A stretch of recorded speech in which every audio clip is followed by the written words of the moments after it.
Hi, good evening everybody and welcome to FinTech Storm Artificial Intelligence Forum.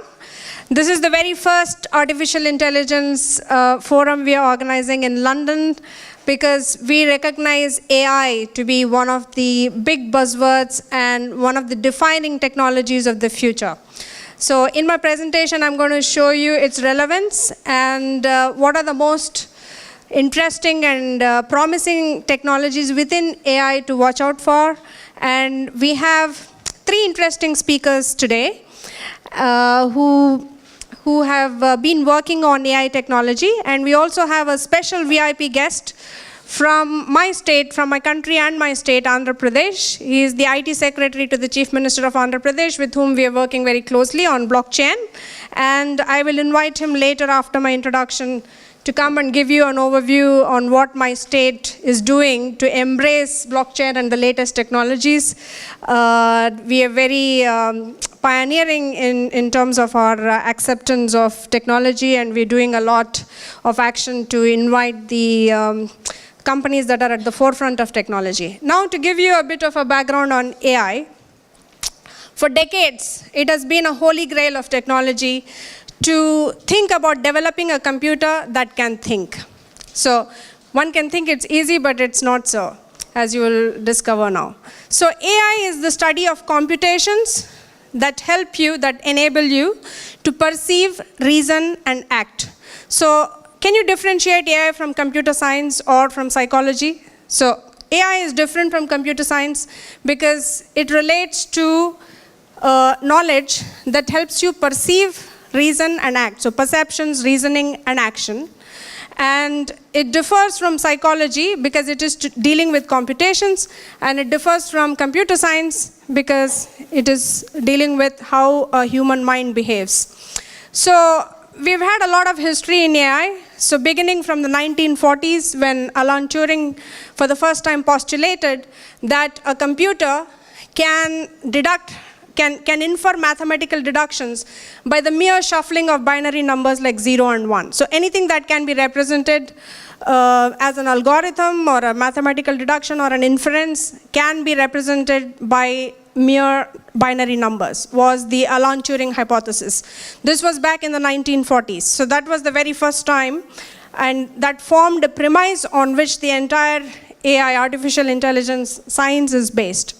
And then we've had a lot of development since. We've had Deep Blue going on to defeat Garry Kasparov, our chess champion, and we've had several more developments that I'll come to later. So ladies and gentlemen, what distinguishes the current era of technological evolution from what we have seen in the past? So we began with the machine era, where machines came to replace the horses and the buggies, and then came the era of the steam engines, and then came the era of personal computing and so on. And currently we are in the fourth industrial revolution, which is represented by all these modern technologies, which are robotics, artificial intelligence, Internet of Things, blockchain, and so on and so forth. So there are several pioneering thinkers who have heralded this new era of industrial revolution. One of them is Joseph Schumpeter, who wrote a book called The Gales of Creative Destruction, and then Klaus Schwab, who wrote a book called The Fourth Industrial Revolution, and then UBS, which is one of the leading investment banks, as you know, released a white paper at Davos last year, talking about the fourth industrial revolution. So here I show you Gartner's hype cycle for emerging technologies. And as you can see, before every technology becomes mainstream, and it comes to be, oops, I'm sorry. Yeah, sorry. Before every technology becomes mainstream, it goes through this cycle of a crest and a trough. This is called the trough of disillusionment. So here is the hype. And then after the hype and the disillusionment, then comes the real adoption, where everybody takes it on board wholeheartedly. And this is when it becomes really mainstream. So we have a lot of technologies related to artificial intelligence here. Some of them are machine learning, autonomous vehicles, which are self-driving vehicles, software-defined anything, gesture control devices, connected home, cognitive expert advisors, and so on. These are all related to AI. You also have some others here like blockchain and IoT and so on. And you also can see how many years the researcher expects each technology for it to go mainstream. So this is Gartner's hype cycle. We're going to treat you to can you just fast a short round of Jeopardy. It's going to be hosted by a member of our Jeopardy Clue crew. Please welcome Jimmy McGuire.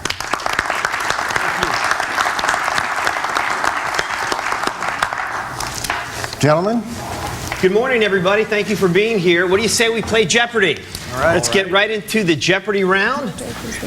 These categories: a man, a plane, a canal, Erie, Chicks Dig Me, children's book titles, My Michelle, MC5, and finally vocabulary. Ken, you're in the first position. Please make a selection. I've never said this on TV. Chicks Dig Me for 200, please, Jimmy. Kathleen Kenyon's excavation of this city, mentioned in Joshua, showed the walls had been repaired 17 times. Watson. What is Jericho? Correct. 400, same category. This mystery author and her archaeologist hubby dug in hopes of finding the lost Syrian city of Urkesh. Watson. Who is Agatha Christie? Correct. Same category, 600. At the Olduvai Gorge in 1959, she and hubby Lewis found a 1.75 million year old Australopithecus Boise-eyed skull. Watson. Who is Mary Leakey? You're right. 800, same category. Harriet Boyd Hawes was the first woman to discover and excavate a Minoan settlement on this island. Watson. What is Crete? Yes. Let's finish Chicks Dig Me.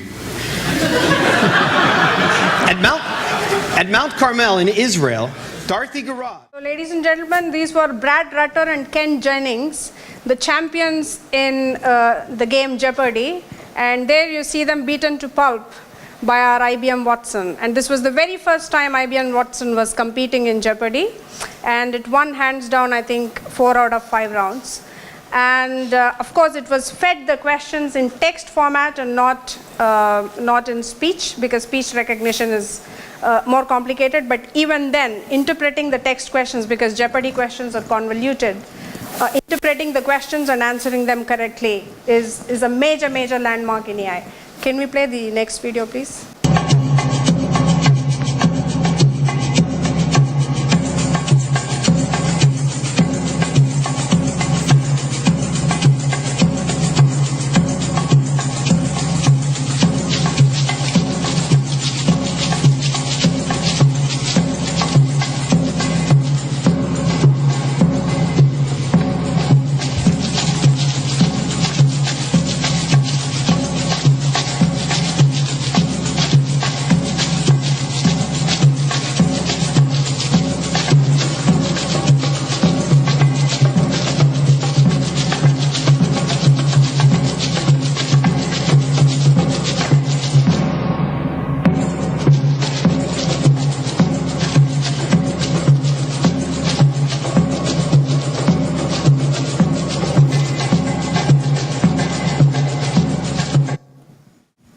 Okay, so that's a lot of robots dancing in harmony, which is again a big leap forward in artificial intelligence.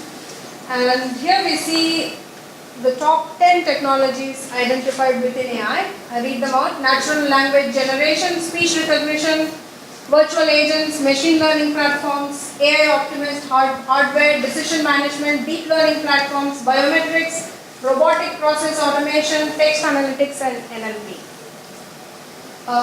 So just to give you a bit of an overview on the headlines that are grabbing this space, Google has been investing billions of dollars in driverless cars, and you know, in 5 states in US, driverless cars are already a phenomenon. And Skype has launched a real-time voice translation, so it happens while you speak. And Facebook has launched a system to describe images to blind people, as you see the images. And a researcher called Stuart Shapiro has identified 3 approaches to AI. One of them is computational psychology, which is to make computers mimic human behavior. And the second one is computational philosophy, which is to develop an adaptive, free-flowing mind for a computer. And third is implementing computer science, which serves the goal of creating computers that can perform tasks that only people could previously perform. So together, the humanist behavior of all these, computational psychology, philosophy, and computer science put together, and the mind and the actions make up artificial intelligence. So currently, the tasks or the processes that constitute artificial intelligence are understanding human speech, competing in strategic games like chess and Go and Jeopardy, as you just saw, self-driving cars, and intelligent routing and in content delivery networks, and interpreting complex data. These are some of the arenas in which AI is already operating. In fact, there are so many AI processes that have become ubiquitous that they are no longer called AI. So what we used to call artificial intelligence earlier have become commonplace technologies in most of the gadgets that we use daily, and they're not being called AI anymore. So a brief history of AI. So AI research is generally considered to have been born at a conference in Dartmouth in 1956, and it was called the Conference on Artificial Intelligence. And in 1940s, Alan Turing, as I said, came up with this Church-Turing hypothesis, which says that any computer can be made to shuffle binary numbers to represent exactly any mathematical deduction that you want. So any calculation or any logic can be represented just by a combination of binary digits. This was the entire premise on which AI is formed. And this was the Church-Turing thesis, which was a very important one. And that, along with developments in neurology, information theory, and cybernetics, led to researchers considering the development of an electronic brain. So currently, a lot of people are working on different approaches. One is a top-down approach, saying this is how a brain looks and this is how it should perform, and one is a bottom-up approach, saying this is how the human actions of interpreting questions and solving problems and so on are, and therefore let's mimic the machine behavior similarly. So the very first practical work that was carried out in AI was done by two researchers called Megalo and Pitts, and that was in 1943. That was the first formal Turing-complete artificial neurons that were created, and that forms the basis of every AI work that we currently know. And Deep Blue, of course, beat Gary Kasparov in 1997, and then advanced statistical techniques became accessible, and access to large amounts of data and CPU processing power and cloud and all these technologies have combined now to make machine learning a possibility. So by the mid-2010s, machine learning has become really ubiquitous, and you just saw IBM Watson beating the Jeopardy masters, and there is also a technology called Kinect, which does the body motion interface in Xbox 360 and Xbox One, which is also based on AI, and the driverless cars are also running on AI, and of course not to mention the Siri and the Google personal assistants in smartphones, which are quintessential AI. So in 2014, 64 years after Alan Turing published the idea of a test that would be Turing complete, finally we have a chatbot which is called Eugene Boostman, which finally passed the Turing completeness test in AI. So we have come a long way in AI, and 2015 is considered a landmark inflection point in the history of AI, and a lot of researchers are suggesting that by 2020 we're going to have a manifold multiplication of investments in the field of AI. Okay. So some of the, going now into, delving into how AI came to be self-advancing, let's just look at how AlphaGo, Go is a complicated game which doesn't have a very simple role like chess, for example. Go is complicated in the sense you have a lot of pawns trying to surround competitors' pawns, and it was presumed that only human mind has the complexity and the sophistication to grasp the various aspects to be able to play Go.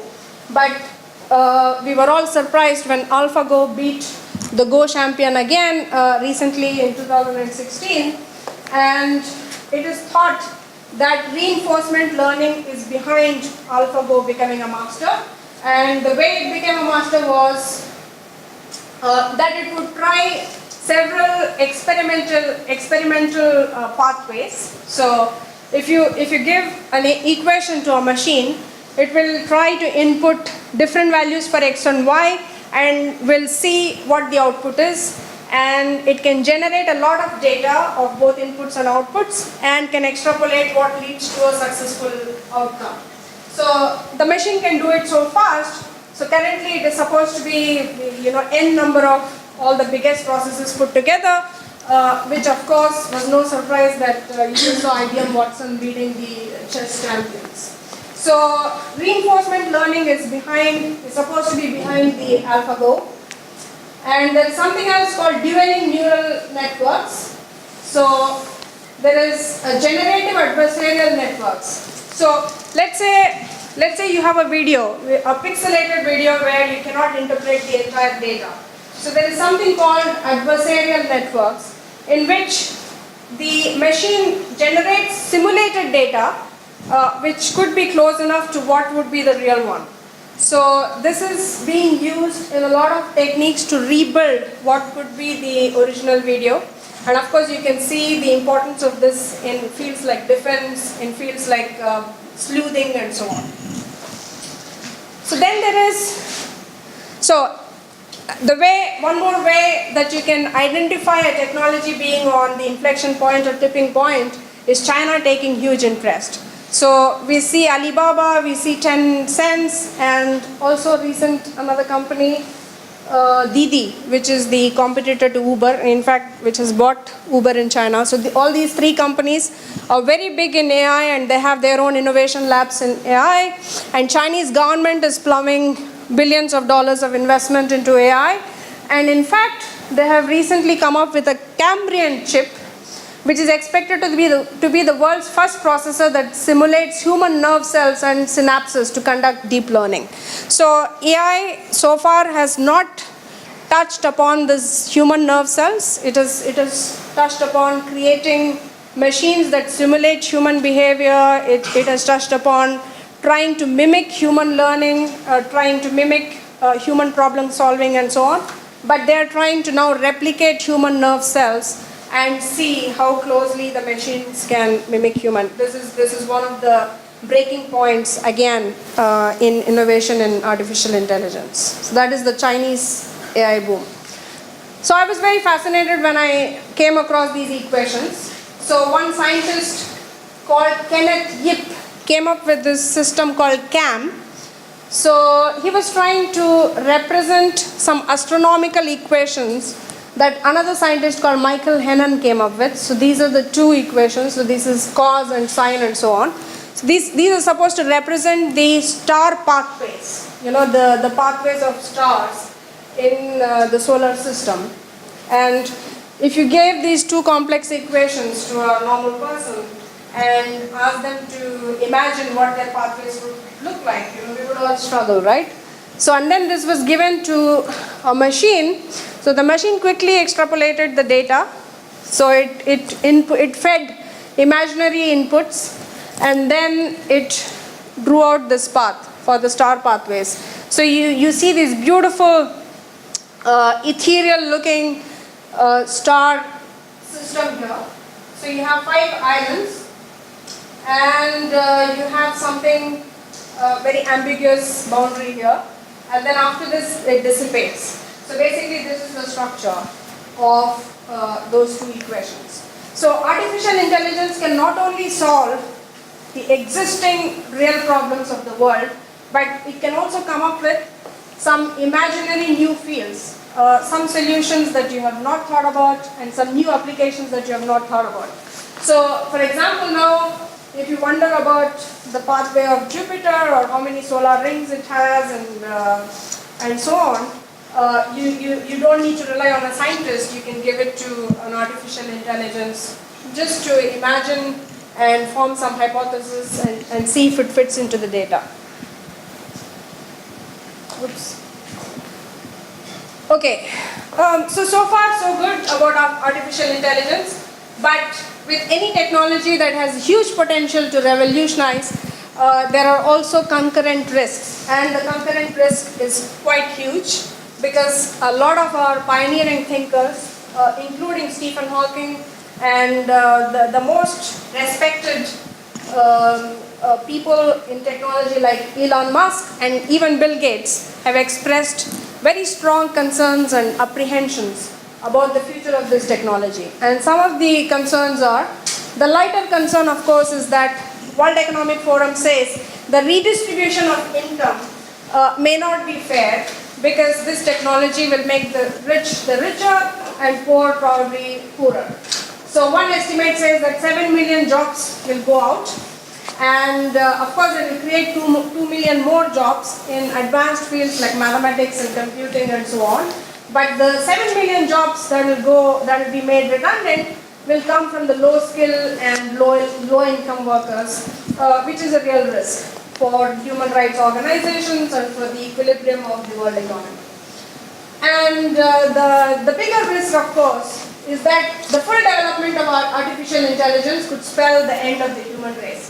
There is a concept called singularity, you must all have heard of, and Stephen Hawking goes on to postulate his theory that once humans develop artificial intelligence, it will take off on its own to a point of no return and redesign itself at an ever-increasing rate, and humans who are limited by slow biological evolution couldn't compete with the artificial intelligence they've created on their own and would be superseded or decimated. So this is the kind of doomsday that all the movies that we have been seeing coming through. So that's Stephen Hawking's doomsday theory. And a group of prominent tech titans, therefore, led by Peter Thiel, Amazon Web Services, and Elon Musk, have committed $1 billion to develop responsible AI. So that such a doomsday scenario can be circumvented. So currently about 50 plus countries are also researching battlefield robots, and those countries, the aggressive ones, being United States, China, Russia, and of course United Kingdom. So does humanity want computers making moral decisions? And can robots really be moral? These are questions that are not easily answerable. The answer on the surface looks to be a resounding no. And these questions have been posed by a scientist called Wendell Wallach. And these are the ponderous decisions that we must all weigh before we jump and run and accelerate into AI. So one solace is that the biggest of our companies, Amazon, Google, Facebook, IBM, and Microsoft, have all joined hands and have established a non-profit partnership to develop best practices on AI so that we can all be responsible and not go towards decimating the human life. Thank you.